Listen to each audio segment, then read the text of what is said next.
and Deputy Secretary Wolfowitz. I went downstairs just to say hello to some of the people on the Joint Staff who had used to work for me, and one of the generals called me in. He said, "Sir, you got to come in. You got to come in and talk to me a second." I said, "Well, you're too busy." He said, "No."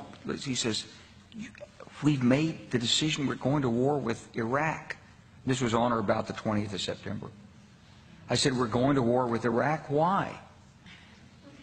He said, "I don't know." He said, "I guess they don't know what else to do." So I said, "Well, did they find some information connecting Saddam to Al-Qaeda?" He said, No. He says, "There's nothing new that way. They just made the decision to go to war with Iraq." He said, "I guess it's like we don't know what to do about terrorists, but we've got a good military and we can take down governments." And he said, "I guess if the only tool you have is a hammer, every problem has to look like a nail."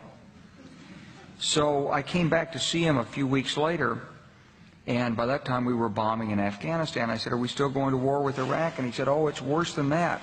He said, he reached over on his desk, he picked up a piece of paper, he said, I just got this down from upstairs," meaning the Secretary of Defense's office today, and he said, "This is a memo that describes how we're going to take out 7 countries in 5 years, starting with Iraq and then Syria, Lebanon, Libya, Somalia, Sudan, and finishing off Iran."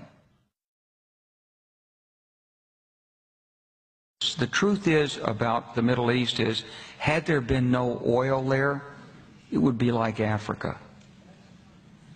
Nobody is threatening to intervene in Africa. The problem is the opposite. We keep asking for people to intervene and stop it. And there's no question that the presence of petroleum throughout the region has sparked great power involvement. Whether that was the specific motivation for the coup or not, I can't tell you, but there's always been this attitude that somehow we could intervene and use force in the region.